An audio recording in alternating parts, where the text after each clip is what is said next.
السلام علیکم ورحمۃ اللہ وبرکاتہ۔ شروع اللہ کے نام سے جو بڑا مہربان نہایت رحم کرنے والا ہے۔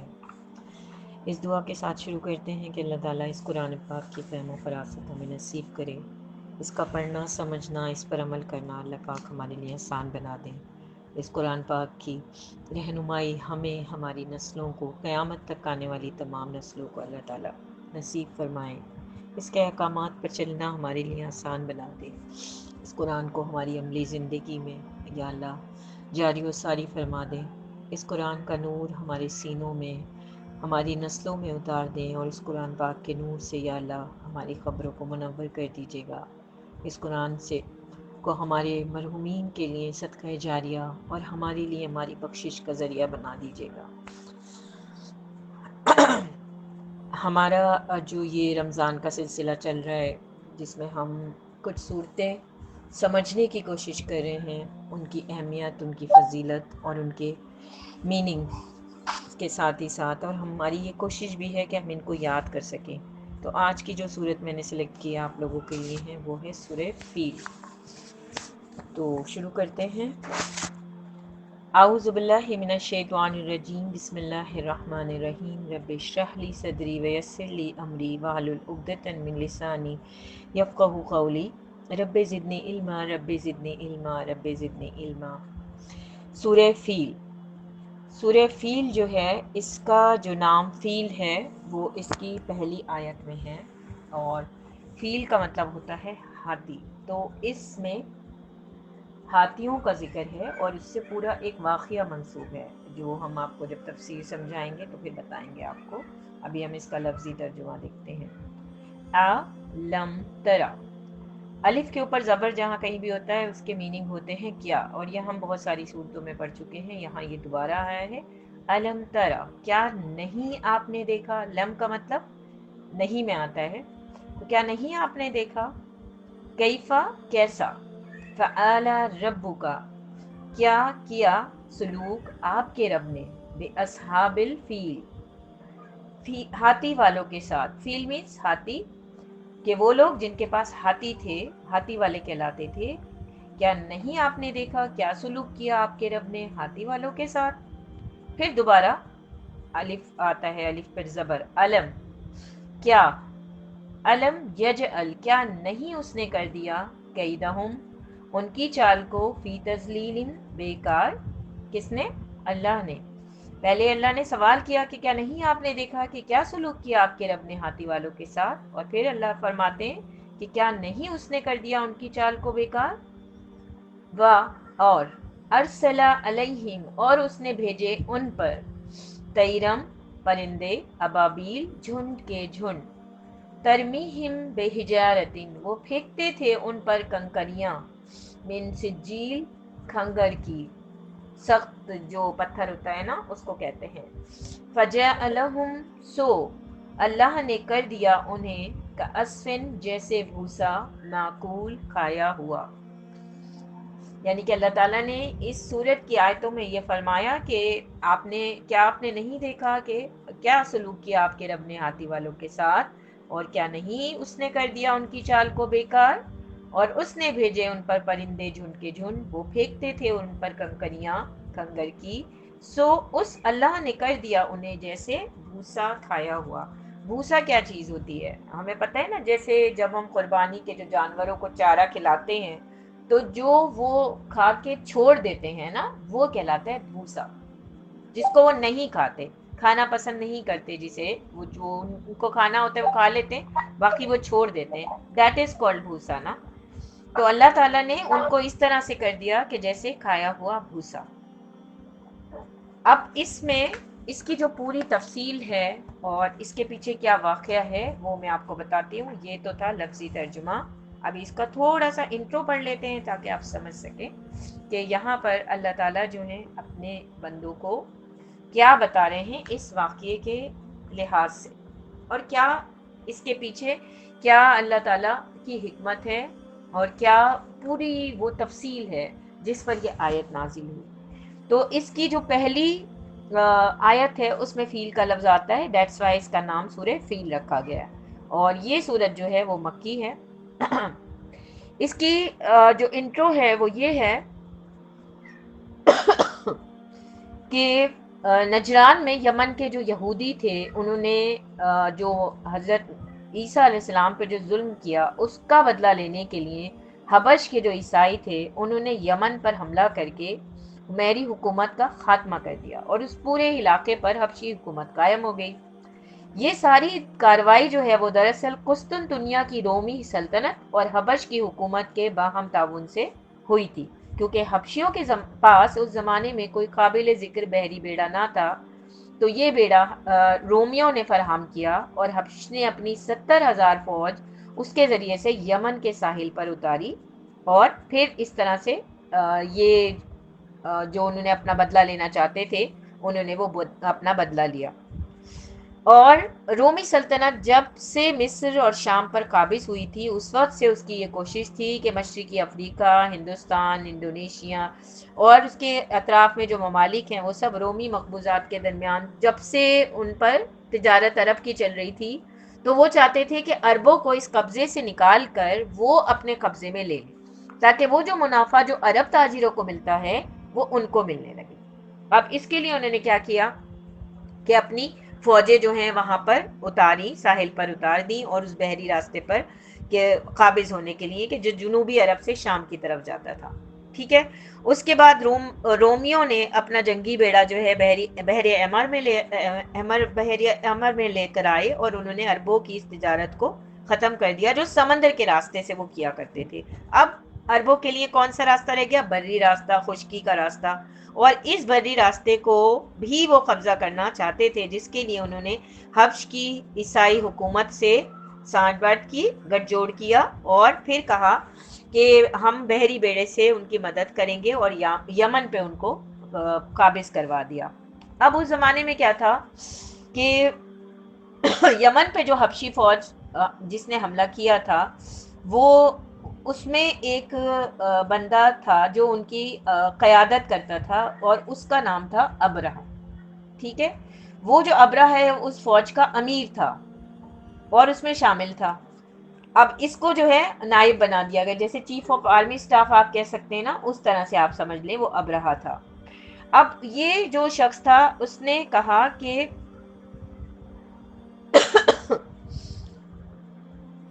ہم جو ہے حملہ کرتے ہیں، عرب پر حملہ کرتے ہیں اور اس کو ہم پورے اپنے قبضے میں لے لیتے ہیں. اب اسے یہ پتا چلا کہ عرب میں تو مسلمانوں کی حکومت ہے، ٹھیک ہے، اور مسلمان وہاں پر راج کرتے ہیں، انہی کی تجارت چلتی ہے. اب پہلے یہ فوج کا ایک کمانڈر تھا، پھر اس نے اپنے وہاں کے جو بادشاہ تھے اس کو مار دیا، مارنے کے بعد اور اپنا قبضہ قائم کر لیا وہاں پر. اب یہ وہاں کا سمجھ لیں کہ بادشاہ بن گیا یمن کا. تو اب اس نے یہ کہا کہ یہ جو مسلمانوں کے جاتے ہیں نا، جو بیڑے جاتے ہیں، بحری بیڑے جاتے ہیں جو تجارت کرنے کے لیے یا حاجی جایا کرتے ہیں تو ادھر جاتے ہیں حرم میں نا، مکہ میں. تو اگر میں اس مکہ کو اپنے قبضے میں لے لوں تو وہاں پر یہ جو تجارتی قافلے آتے ہیں، کیونکہ آپ کو پتہ ہے کہ جو لوگ بھی وہاں پہ حج کرنے کے لیے آتے ہیں وہ تجارت بھی کرتے ہیں اور اس کی اجازت ہے کہ آپ اپنا زیادہ راہ کمانے کے لیے کر سکتے ہیں. تو اس زمانے میں تو زیادہ اس چیز کے اوپر فوکس تھا تو آیا کرتے تھے. تو اس نے یہ سوچا کہ اگر میں یہاں پر قبضہ کر لوں اور ان لوگوں کو اپنے انڈر کنٹرول کر لوں تو پھر یہاں سے یہ جو بھی جو عرب لوگ کماتے ہیں جو بزنس کے تھرو وہ سب مجھے ملے گا. تو ادھر ایران کی سائڈ پہ ان کی حکومت ہے، یمن کی سائڈ پر بھی ہے، قسطنطنیہ پہ بھی ہے. تو اس نے سوچا کہ یہ والا بھی حصہ میں لے لوں. تو اس کی جو فوج تھی وہ اس میں ہاتھی تھے. ٹھیک ہے. تو دیٹس وائی اس کی فوج کو ہاتھی والوں کی فوج کہا گیا ہے. اور وہ جو اس ہاتھی والوں کی فوج کو لے کر آیا تھا اس بندے کا نام تھا ابرہہ. اب ابرہہ نے جب مکے پر حملہ کرنا چاہا تو اس نے پہلے سے یہ وہاں پر میسج بھجوا دیا، جیسے وہ جاتے تھے نا کیا کہتے ہیں ان کو، جیسے آج کل ایمبیسیڈر جاتے ہیں کوئی وہ لے کے پیغام، تو اس زمانے میں جو ایلچی جایا کرتے تھے ان کے ذریعے سے اس نے کہلا دیا کہ میں مکہ کے اوپر حملہ کرنے کے لیے آ رہا ہوں. یہ وہ دور ہے جب رسول اللہ صلی اللہ علیہ وسلم کی ولادت نہیں ہوئی تھی، 6 مہینے پہلے کی بات ہے. تو آپ کے جو دادا تھے حضرت عبد المطلب، وہ اس وقت مکہ میں جو حرم کے، ہمیں پتہ ہے کہ قریش اور بنی ہاشم جو ہے وہ ہمیشہ سے وہاں پر اللہ نے ان کو یہ معزز قبیلہ کہلاتا تھا، حاجیوں کی خدمت کرتے تھے، اور مکہ کی حفاظت کرنے والے یا مکہ کی چابیاں ان لوگوں کے پاس ہوا کرتی تھی اس خاندان کے. تو اور وہاں پر اس وقت بت پرستی ہوتی تھی، 313 بت رکھے ہوئے تھے. ٹھیک ہے، اب ابراہا نے یہ میسج بھجوا دیا حضرت عبد المطلب کے پاس اور کہا کہ مجھ سے، میں حملہ کرنے کے لیے آ رہا ہوں اور مجھ سے مقابلہ کر لو، کے لیے تیار ہو جاؤ. حضرت عبد المطلب کو جب یہ میسج ملا تو انہوں نے جو اپنے معاملات تھے سارے دیکھے، تو ان کو یہ اندازہ ہوا کہ ہم اس کی فوج کا مقابلہ نہیں کر سکیں گے. اب اس کی فوج کو آپ اس طرح سے سمجھیں جیسے کہ آج کل کے زمانے میں کوئی ایک ملک جو کہ نیوکلیئر پاور ہے، جس کے پاس نیوکلیئر ویپنز ہیں، اور ایک وہ ملک کے جس کے پاس سمپل فوج ہے. تو ان دونوں میں ایک زمین آسمان کا ڈفرنس ہے. تو آپ یہ سمجھ لیں کہ نیوکلیئر ویپن کے حساب کے برابر ابرہا کی فوج تھی، کیونکہ اس زمانے میں ہاتھی بہت وہ قیمتی والی جو فوج ہوتی ہے نا، جو بڑی والی اپر لیول کی، اس میں ہوا کرتے تھے، اور اس کی پوری فوج ہی ہاتھیوں والی تھی. باقی جو دوسرے لوگ ہوتے تھے لوئسٹ لیول پر، اس میں جو ہے گھوڑے یا اونٹ ہوا کرتے تھے. اب پہلے زمانے کی جو جنگیں ہیں وہ سامنے سے ہوا کرتی تھی، دو بدو جنگ ہوا کرتی تھی. آج کل کی طرح کہ جیسے میزائل مار دیے یا اس میں سمندر میں لڑیں، وہ ٹیکنالوجی اتنی زیادہ نہیں تھی. زمینی جنگیں ہوا کرتی تھی، اور زمینی جنگوں میں دستے ہوتے تھے کہ ایک سب سے آگے والا دستہ آگے والے دوسرے کا پہلے آمنے سامنے آ جائیں گے، پھر سامنے والا دستہ اور ادھر کا سامنے والا دستہ ایک دوسرے سے لڑیں گے. جب وہ تھکنے لگیں گے وہ پیچھے چلے جائیں گے، پھر دوسرا دستہ آگے آ جائے گا، پھر تیسرا. اس طرح سے ہوتا تھا. پھر اسی بیچ میں جو کوئی زخمی ہوتے چلے جاتے تھے انہیں پیچھے بھیج دیا جاتا تھا یا ان کو ہٹا دیا جاتا تھا، اور ان کی جگہ سے دوسرے تازہ دم آ جاتے تھے. تو ہاتھی بہت کم لوگوں کے پاس ہوا کرتے تھے، اور ابرہا کے پاس پوری فوج ہی ہاتھیوں کی تھی. تو حضرت عبد المطلب کو جب یہ میسج ملا تو انہوں نے جو ان کے ساتھ ان کے جو خاندان کے لوگ تھے ان سب کے ساتھ مل کے اور حرم کے اندر پوری رات انہوں نے عبادت کی تھی، اللہ کو یاد کیا تھا، شب بیداری کی تھی، اور اللہ سے دعائیں مانگی تھیں کہ اے پاک پروردگار، یہ جو ابرہا لشکر اپنا لے کر آ رہا ہے حملہ کرنے کے لیے، یہ ہم اس کا مقابلہ نہیں کر سکتے. یہ آپ کا گھر ہے، آپ اپنے گھر کی حفاظت خود کریں کیجیے. ہمارے پاس وہ وسائل نہیں ہیں کہ ہم اس کا مقابلہ کر سکیں. تو انہوں نے کیوں اس طرح کے، اگر ہم مقابلہ کریں گے تو وہ اس طرح اندر آ جائے گا. تو ہم اللہ سے دعا کرتے ہیں کہ اللہ کا گھر ہے یہ، اللہ تعالیٰ اپنے گھر کی خود حفاظت کرے. اور یہ پوری رات عبادت کر کے وہ لوگ صبح میں ایک پہاڑ تھا وہاں پر، ادھر چلے گئے، پہاڑ کی چوٹی پر چلے گئے سب کو لے کے. اب یہ جو حرم والا حصہ ہے انہوں نے جیسے سمجھے آپ خالی چھوڑ دیا، اب یہاں کوئی بھی نہیں.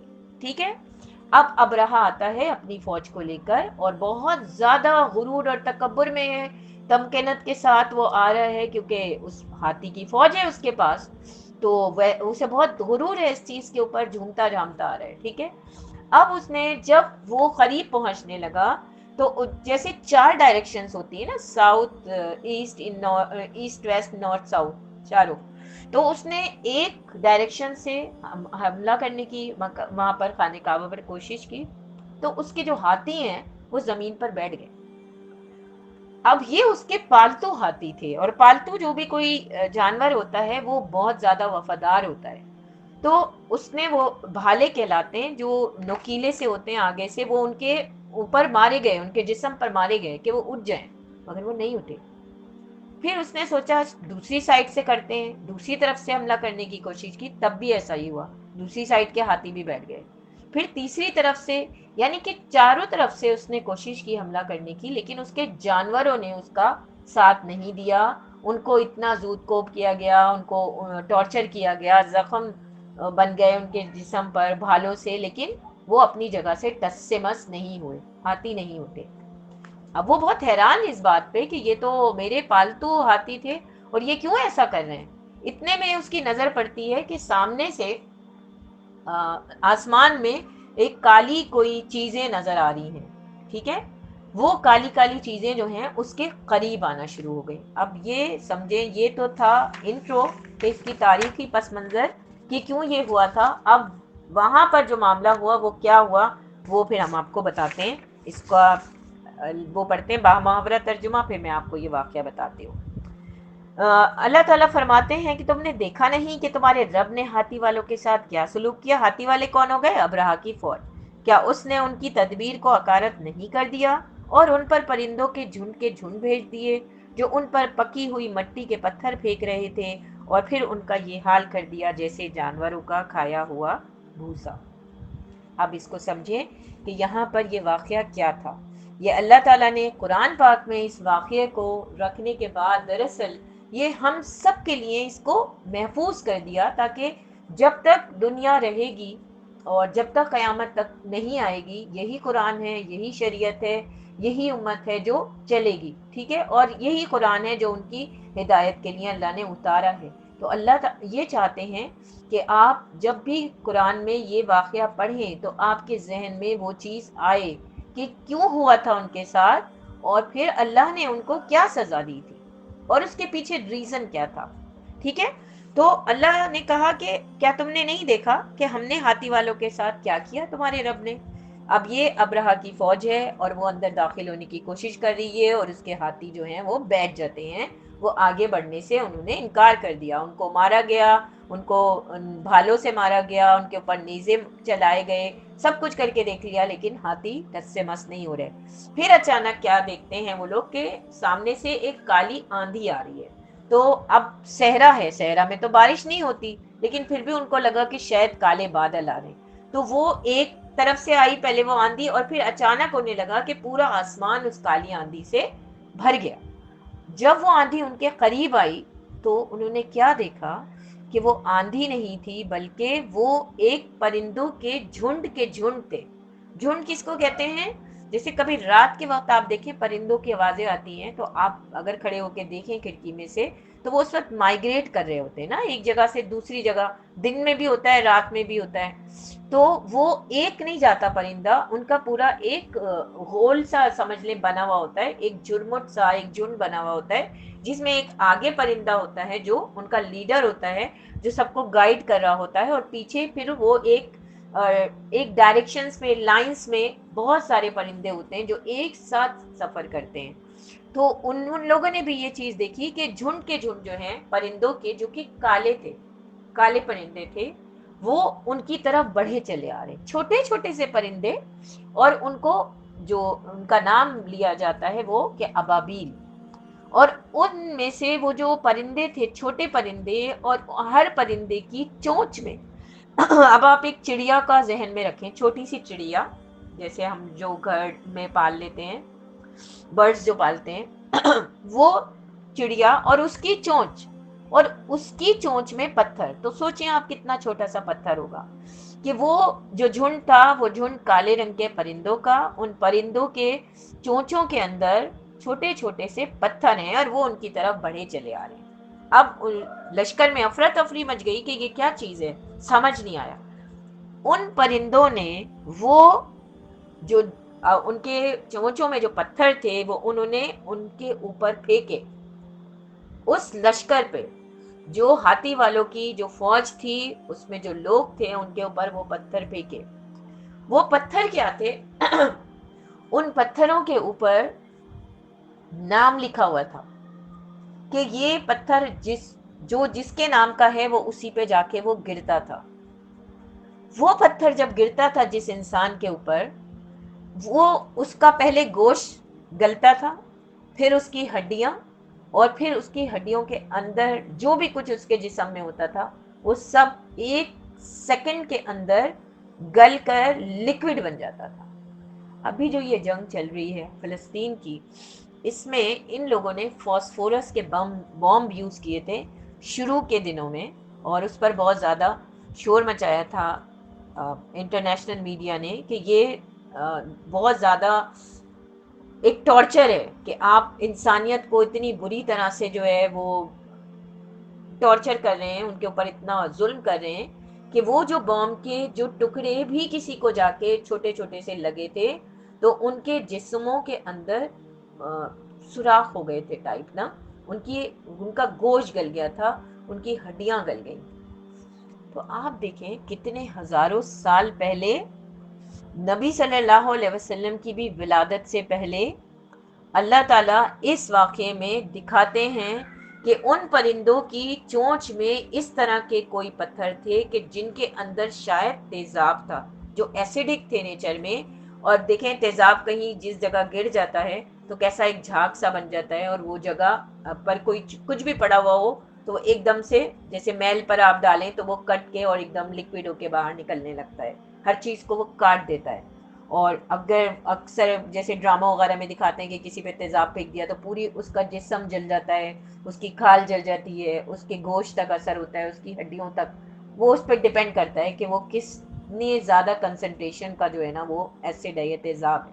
تو آپ دیکھیں اللہ تعالیٰ نے اتنے ہزاروں سال پہلے پرندوں کے ذریعے سے وہ پتھر ان پر پھینکے جو کہ اس کے گھر کو، جو اللہ کے گھر کو تباہ کرنے کے لیے آئے تھے، اور اللہ نے انہیں ان پتھروں کے ذریعے سے تباہ کر دیا.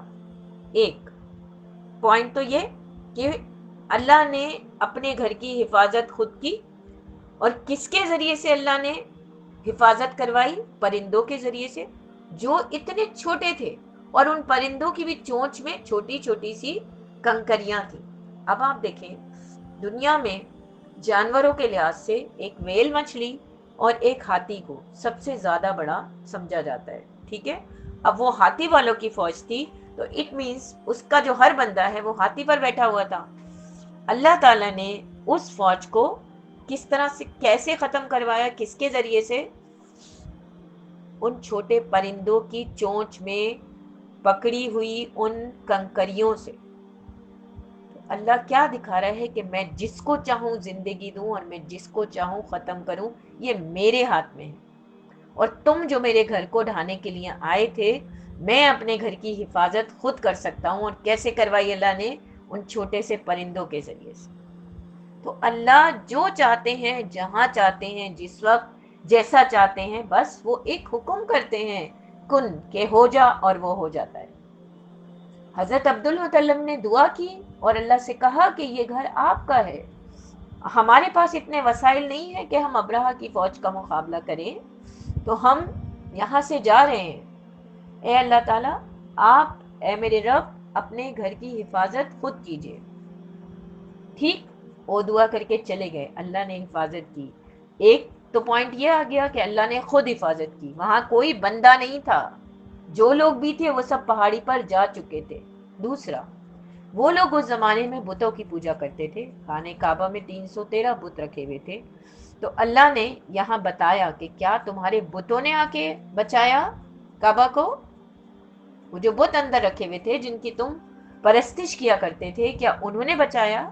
نہیں، وہ بت تو اندر ایسے ہی بے جان پڑے ہوئے تھے نا. اللہ کے اس ابابیلوں کے لشکر نے بچایا جن کو اللہ نے بھیجا تھا. تین، اللہ چاہے تو کسی بڑے سی بڑی چیز کو، کسی چھوٹی سی معمولی سی جس کو آپ حقیر سمجھیں، چڑیا کو ہم کیا ویلیو دیتے ہیں؟ چھوٹی سی چڑیا، کتنا سا گوشت اس کے اندر ہوتا ہے، کتنی چھوٹی سی اس کی چونچ، اور اس چونچ میں چھوٹا سا پتھر. اللہ جس چیز سے چاہیں، جیسا دل چاہے کام لینا وہ لے سکتے ہیں. اللہ نے ان کے چونچ کے وہ چھوٹے چھوٹے پتھروں سے ان بڑی ہاتھی والوں کی پوری فوج کو ختم کر دیا. اور کہا یہ جاتا ہے، دیکھیں اس کے اندر بھی ہے کہ جو اللہ نے وہ جھنڈ بھیجے تھے وہ ان پر پکی ہوئی مٹی کے پتھر پھینک رہے تھے. دیکھیں جو مٹی ہوتی ہے کچی ہوتی ہے، جیسے کہ جو کمہار بناتا ہے کچی مٹی کی چیزیں، اور اس کو پھر پکایا جاتا ہے، مٹی کے اندر پکاتے ہیں تو پھر وہ پکی ہو جاتی ہے. جو کچی مٹی کی چیزیں ہوتی ہیں وہ آسانی سے ٹوٹ جاتی ہیں، لیکن جو پکی ہوئی مٹی ہوتی ہے اس کے بنے ہوئے جو برتن ہیں یا چیزیں وہ آسانی سے نہیں ٹوٹتی. تو اللہ یہ بتا رہے ہیں کہ ان کی جو چونچوں میں جو پتھر تھے وہ پکی ہوئی مٹی کے تھے، مطلب سمجھانے کے لیے. لیکن ان کا جو ریئیکشن تھا وہ کیا تھا؟ ایسیڈک تھا، کہ جب وہ ان کی باڈی کے اوپر وہ گرتے تھے تو انہیں نہ کوئی بندوق چلانی پڑی، نہ انہیں کوئی تلوار چلانی پڑی، نہ انہیں ان کو کوئی قتل کرنا پڑا، نہ ان کے اوپر کوئی نیزہ یا بھالا کچھ بھی مارنا پڑا. وہ خود سے خود ہی پگھل گئی ان کے جسم، وہ پتھر جا کے ان کی باڈی پہ لگا تو ان کا جسم پورا پگھل گیا، پہلے گوشت، پھر ہڈیاں، اور پھر وہ پورا لکوڈ بن گیا۔ یہ پتہ کس طرح سے چلا؟ جب یہ ہوا سب اس کے بعد تو پورے منتشر ہو گئی نا فوج کہ یہ کیا ہو گیا، یہ اتنے چھوٹے سی چیز ہے اور اتنی چھوٹی سی چڑیا اور یہ اس کے پتھر سے، تو وہ سمجھ گئے کہ یہ اللہ کی طرف سے ہمارے اوپر عذاب کوئی آیا، تو وہ بھاگنے لگے۔ تو ان میں سے کچھ لوگ بھاگے وہاں سے، وہ جب اپنے قبیلے میں جا کے ملے تو انہوں نے بتایا۔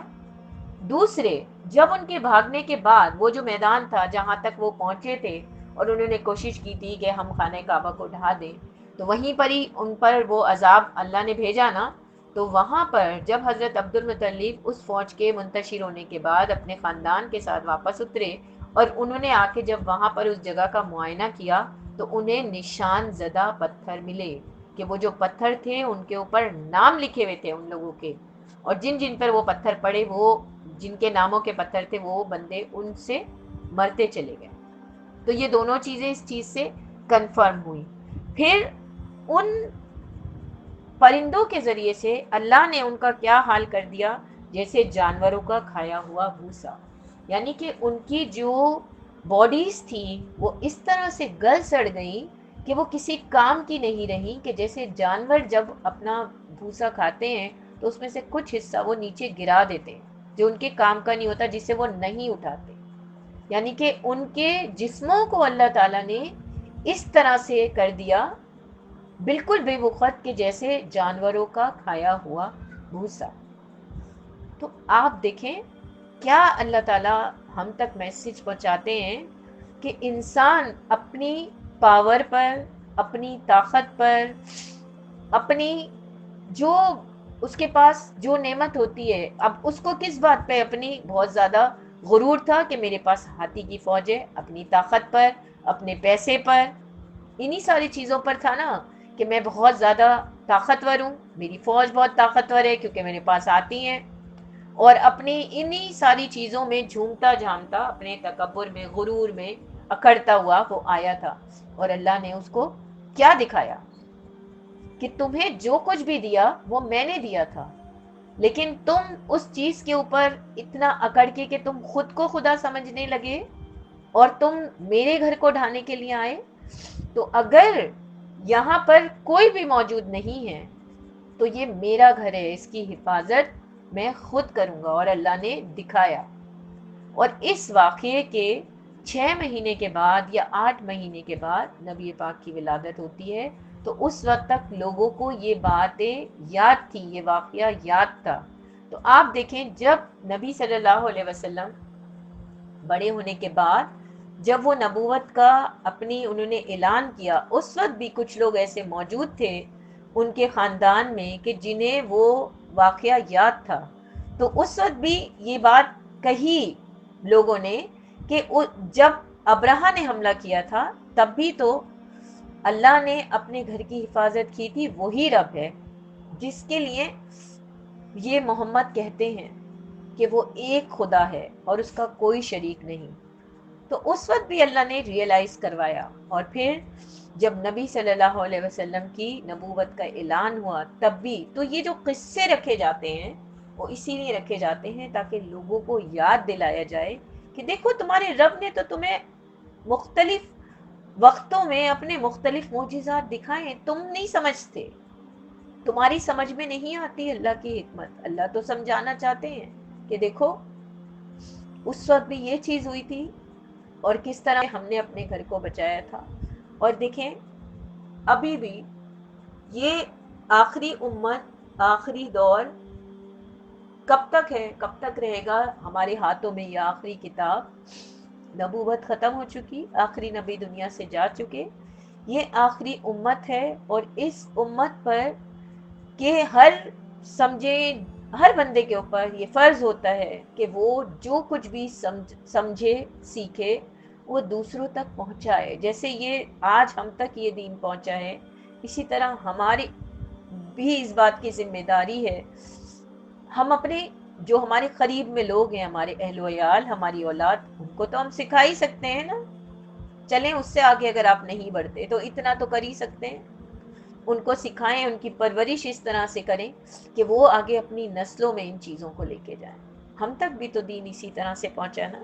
تو اللہ تعالیٰ نے کہا پوری اس آیت کا یہ مفہوم اور جو ہم تک پہنچتا ہے اللہ کا یہ میسج کہ وہ لوگ جو اپنے آپ کو بہت زیادہ کسی بھی چیز جو نعمتیں اللہ نے ان کو دی اور وہ اگر ان تک زیادہ پہنچتی ہیں تو وہ اللہ کا شکر ادا کرنے کے بجائے خود کو خدا منوانے لگتے ہیں، اور اپنی طاقت کے نشے میں اندھے ہو کر جب اگر وہ ایسا کوئی کام کرتے ہیں تو پھر اللہ تعالیٰ بھی ان کو عبرت ناک سزا دیتے ہیں، جیسے کہ اللہ نے ابرہہ کے لشکر کے اوپر حملہ کروایا یا اسے سزا دینے کے لیے اللہ نے چھوٹی چھوٹی سے پرندوں کو بھیجا۔ کہا جاتا ہے آج بھی جب اللہ تعالیٰ موقع دے اور آپ کبھی حرم میں جائیں تو فجر کے وقت پر آپ کو بہت کلیئر چھوٹے چھوٹے سے بلیک کلر کے پرندے طواف کرتے ہوئے نظر آتے ہیں خانہ کعبہ کا، اور لوگ یہ کہتے ہیں کہ یہ وہ ابابیلوں جو آئی تھیں اس وقت کعبے کی حفاظت کے لیے جو اللہ نے آسمان سے بھیجی تھی، یہ انہی کی نسل ہے جو آج بھی وہاں پر خانہ کعبہ کے گرد طواف کرتی ہے، اور یہ فجر کے وقت نظر آتے ہیں جب لوگ بھی کم ہوتے ہیں، سناٹا بھی ہوتا ہے، جیسے تہجد کا ٹائم چل رہا ہے اور فجر ہونے والی ہے کہ رات میں آپ کو رکنے کا اتفاق ہو اور آپ خانہ کعبہ کے قریب بیٹھے ہوئے ہوں، کہیں بہت ساری ایسی جگہیں ہیں جہاں سے بیٹھ کے آپ آسانی سے دیکھ سکتے ہیں تو نظر آتی ہیں۔ اللہ تعالیٰ آپ سب کے لیے بھی اور ہمارے لیے بھی آسانی کرے کہ ہم دیدار کریں اللہ کے گھر کا۔ اللہ تعالیٰ نے اس پوری صورت کے ذریعے سے ہمیں یہ میسج دیا کہ جو لوگ بھی اللہ کی خدائی میں دخل اندازی کرتے ہیں، مداخلت کرتے ہیں، پھر اللہ تعالیٰ ان کو عبرت ناک سزا دیتے ہیں، جیسے کہ اللہ نے ابرہہ کو دی اور اس کی پوری فوج کو، اور انہیں لوگوں کے لیے عبرت کا نشان بنا دیا، اور جو اس میں جو لوگ مرے یا جن کے اوپر ان پتھروں کا اثر ہوا ان کے جسم ایسے ہو گئے کہ جیسے جانوروں کا کھایا ہوا بھوسا جس کی کوئی بخت نہیں ہوتی، اللہ تعالیٰ نے بالکل اس طرح سے ان کو کر کے رکھ دیا۔ یعنی کہ جو لوگ بھی اللہ کی نافرمانی کرتے ہیں اللہ تعالیٰ ان کو ایک وقت تک ڈھیل دیتے ہیں اور دیکھتے ہیں، اس کے بعد پھر اللہ تعالیٰ ان کی ڈور کستے، اور جب کستے ہیں تو پھر اس طرح سے ان کو سزا دی جاتی ہے کہ پھر پوری دنیا دیکھتی ہے کہ ان کے ساتھ کیا ہوتا ہے۔ تو بالکل یہی چیز یہاں پر بھی ہوئی۔ تو ہمیں بھی اس صورت کو پڑھنے کے بعد اپنا جائزہ لینا چاہیے کہ ہمارے اندر تو کوئی ایسی چیز نہیں ہے، ہماری کوئی خودی، کوئی انا، ہمارا کسی چیز پہ ایسا تکبر کرنا کہ ہمارے پاس یہ صلاحیت ہے، ہمارے پاس یہ چیز ہے تو ہم تو دوسروں سے بہت الگ کچھ چیز ہیں۔ تو آپ کو وہ منفرد کرنے والی جو نعمت اللہ نے دی ہے وہ اس لیے نہیں دی ہے، اللہ نے اس لیے دی ہے کہ آپ اس کا حق ادا کریں اور اس کے ذریعے اللہ کے لوگوں کو فائدہ پہنچائیں۔ آپ کو اچھا کھانا بنانا آتا ہے، آپ دوسروں کو کھلائیں۔ آپ کو اللہ نے پیسہ دیا ہے تو آپ دوسروں کی مدد کریں۔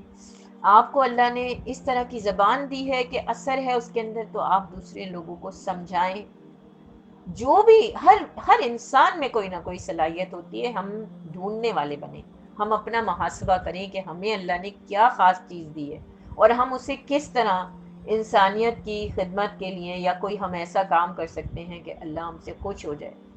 اور کبھی بھی اپنے کسی عمل کے اوپر غرور نہ کریں، کیونکہ ہمیں نہیں پتا کہ ہم جو بھی کچھ کر رہے ہیں ہمارے رب کو اس میں سے ہمارے لیے کوئی چیز پسند بھی آتی ہے یا نہیں۔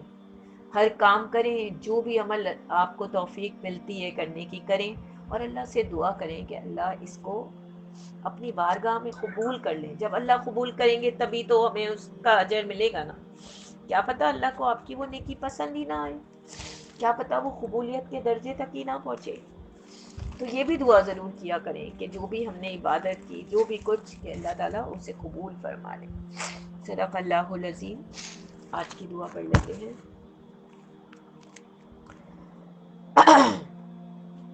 ہم نے آئی تھنک کہ کافی ساری پڑھ لی ہیں، تھوڑی بہت ہی رہ گئی ہیں، اور آج جو ہے ہمارا یہ رحمت کا عشرہ جو ہے ختم ہو رہا ہے، تو ہم ان ساری دعاؤں کو ایک بار سب کو ریپیٹ کر لیتے ہیں، ٹھیک ہے؟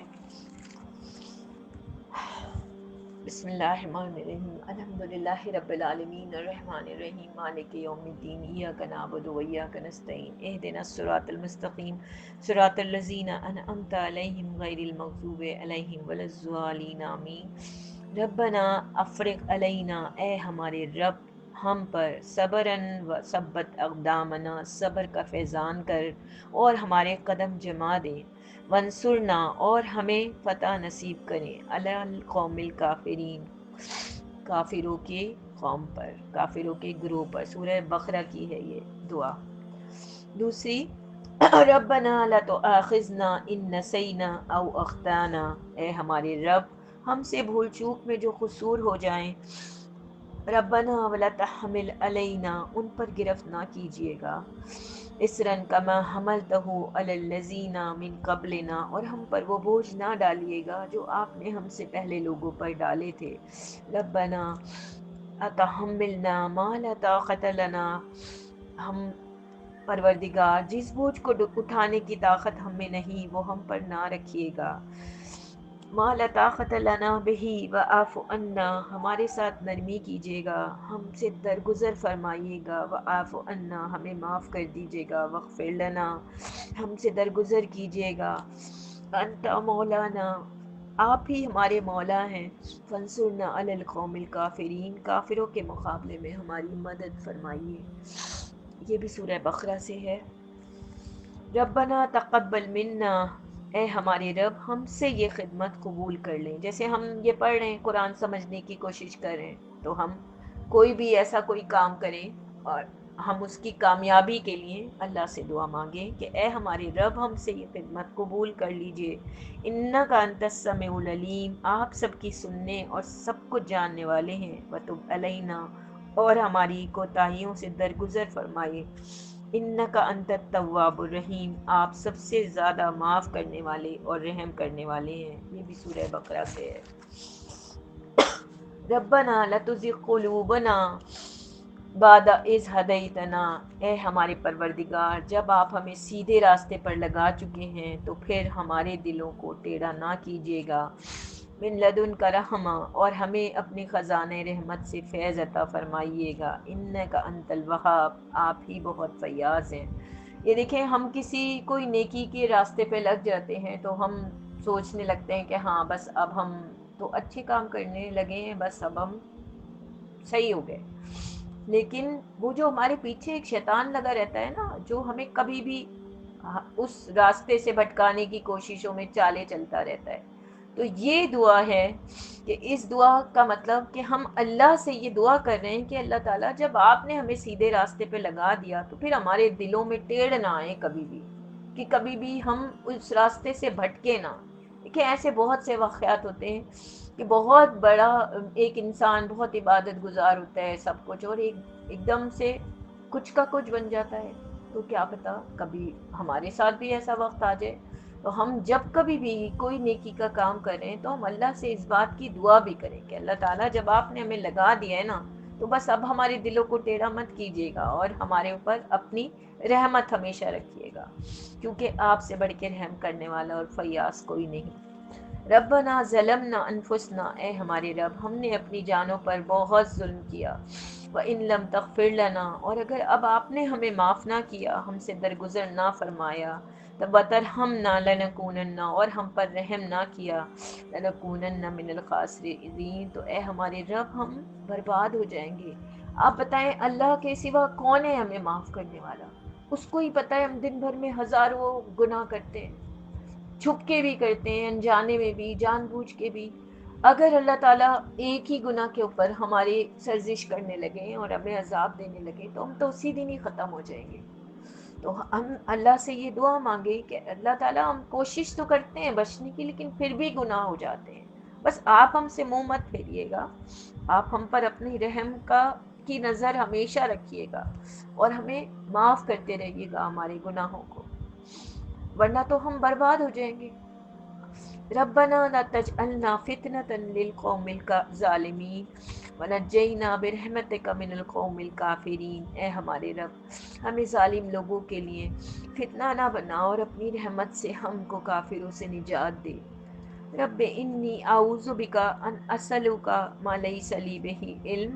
اے میرے رب، میں آپ کی پناہ مانگتی ہوں اس سے کہ میں آپ سے وہ چیز مانگوں کہ جس کا مجھے علم نہیں۔ اگر آپ نے مجھے معاف نہ کیا اور رحم نہ فرمایا تو میں برباد ہو جاؤں گی۔ کبھی کبھی ہم اللہ سے ضد کرتے ہیں کسی چیز کی اور اللہ ہمیں نہیں دے رہے ہوتے تو ہم ایک دم سے مایوس ہونے لگتے ہیں، لیکن شاید کہ وہ چیز ہمارے لیے بہتر نہیں ہوتی۔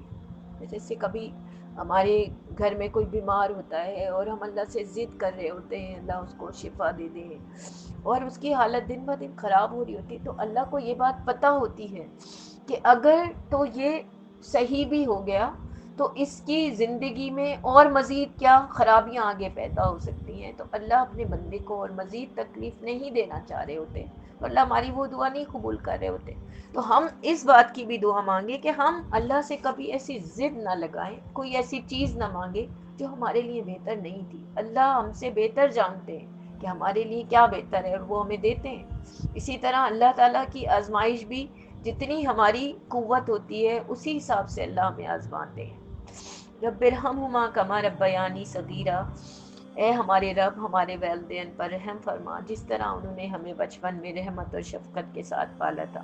دیکھیں، اپنی دعاؤں میں اپنے ماں باپ کے لیے دعا اگر نہیں کرتے تو آپ کی دعائیں قبول نہیں ہوتی، ضرور کیا کریں، اور یہ بہترین دعا ہے۔ ربنا آتنا من لدنک رحمہ۔ اے ہمارے رب، ہمیں اپنی رحمت خاص سے نواز، اور من وہی لنا من امرنا رشدا، اور ہمارے لیے کام میں درستی کے سامان مہیا کر۔ سورہ کہف کی آیت ہے کہ ہم جو بھی کام کرنے کے لیے جا رہے ہیں وہ کام صحیح ہوگا یا غلط ہوگا یہ اللہ کو پتہ ہے، تو ہمیں اللہ سے معافی مانگ اس بات کی دعا کرنی چاہیے، معافی مانگنی چاہیے اپنے گناہوں کی کہ اللہ تعالیٰ ہمارے ان کاموں کو جو ہم کرنے جا رہے ہیں انہیں درست کر دیجئے، ایسا بنا دیجئے کہ یہ صحیح ہو جائے ہم سے۔